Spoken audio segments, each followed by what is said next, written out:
En los días que siguieron al terremoto, el presidente de la Madrid recorrió la zona del desastre. Su presencia no amortiguó la controversia en torno a la falta de respuesta del gobierno ante la catástrofe. El gobierno fue muy lento. Creo que el gobierno nunca fue realmente consciente de la extensión de lo que había ocurrido. Y fue una lección para los mexicanos, porque descubrieron cuán malo era su gobierno. No podían confiar en su gobierno, no podían confiar en el presidente de la República, y comenzaron a preguntarse, ¿a dónde es que vivimos? ¿A dónde hemos forjado nuestras vidas? ¿Qué ocurrirá con nosotros? ¿Quién se ocupa de nosotros? Y por supuesto, descubrieron que quienes se ocupaban de ellos eran el Ejército de Salvación y los niños y las niñas exploradoras. Yo no tengo la opinión de que la respuesta a ese desastre falló. Un desastre es aquello que sobrepasa las capacidades normales de control de algo. Es posible que haya habido esa falta de información y esa falta de coordinación ante la magnitud de los daños. Mientras el gobierno intentaba poner en marcha una estrategia de asistencia social, los voluntarios continuaban rescatando personas. Con la esperanza de oír el lejano eco de los sobrevivientes, los voluntarios pedían silencio. Luego de unos minutos, la frenética actividad se iniciaba nuevamente.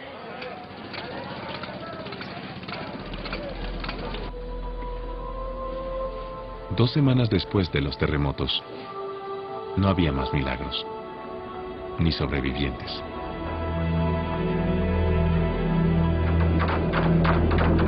Se fabricaban ataúdes improvisados, y los muertos eran transportados de asientos a un campo de béisbol en el centro de la Ciudad de México. Recuerdo a un muchacho que estaba ayudando. Era estudiante de la universidad y se hallaba muy preocupado. Jamás había visto gente muerta como en ese momento. Y comenzó a fumigarlos y a hablarles y decía: no tengo derecho a verte con el vestido roto. No tengo derecho a verte. ¿Por qué no huiste a toda prisa, niñita? ¿Por qué la viga cayó encima de ti? Fue muy conmovedor oír esas historias de esos jóvenes estudiantes temerosos de la muerte, temerosos de contaminarse, pero aún así haciendo su trabajo y cumpliendo con su deber. El número total de víctimas es controvertido. La estimación oficial del gobierno de 6.000 es considerada muy baja. La verdadera cantidad posiblemente exceda los 10.000.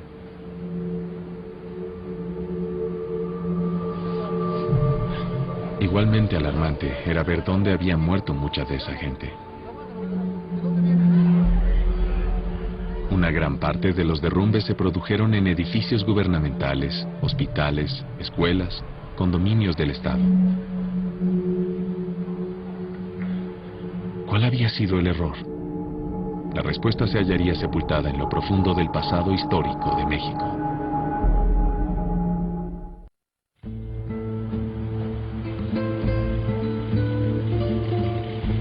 El lugar más inseguro durante el terremoto de 1985 en México fue el condominio de Nuevo León.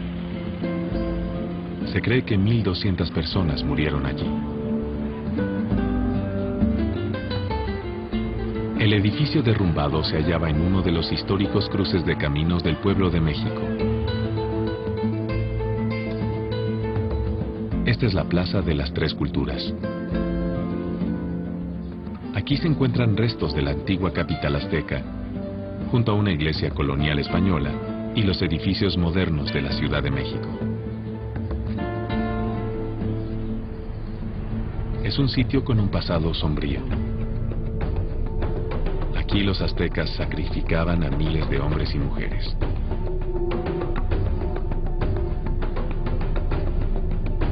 Aquí los conquistadores españoles diezmaron a los aztecas.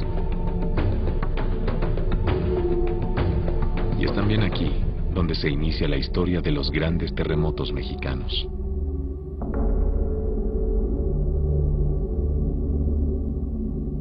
Originalmente el Valle de México se hallaba salpicado de pantanos y lagos, siendo el más grande el lago Texcoco. Los aztecas a su llegada en el siglo XIV se asentaron en una isla de ese lago y fundaron su capital, Tenochtitlán. La única forma de que la ciudad creciera era construyendo pequeñas islas con lodo del fondo del lago. En la zona de Xochimilco, en la Ciudad de México, aún pueden verse los vestigios de las tierras creadas por los aztecas. Se les llama chinampas o huertas flotantes.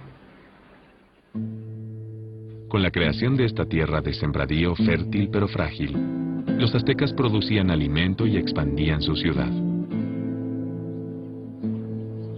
Esta tierra prefabricada temblaba violentamente durante los periódicos terremotos que azotaban el valle. Los aztecas creían que el mundo llegaría a su fin a causa de una catástrofe. Pero en 1532 su imperio se derrumbó. No por acción de la naturaleza, sino por 450 soldados españoles con armas modernas. La ciudad de Tenochtitlán fue destruida y sobre sus ruinas se construyó una nueva capital, la Ciudad de México. En los siglos siguientes los lagos continuaron siendo drenados para construir sobre ellos y dar lugar a la creciente población. Hoy las calles desniveladas del centro son signos visibles de que algo extraño ocurre bajo la ciudad. Y esta catedral, construida a principios de la colonia, es 12 metros más baja de lo que era. El cemento es bombeado debajo de los cimientos para detener su tendencia a hundirse. La catedral se hundía mientras los niveles de aguas subterráneas subían. Irónicamente, para una ciudad construida sobre un antiguo lago, la Ciudad de México tampoco cuenta con agua suficiente. Un aspecto favorable de la geología de la ciudad es que la falla más cercana se halla a más de 300 kilómetros de distancia. Pero justamente esa falla es enorme.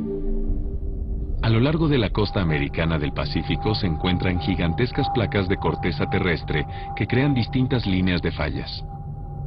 Las placas se hallan en constante movimiento, rozándose y chocando unas con otras, impulsadas por gigantescas fuerzas. Frente a la costa de México, una de las más pequeñas, la placa de Cocos, es subducida debajo de otra conocida como la placa norteamericana.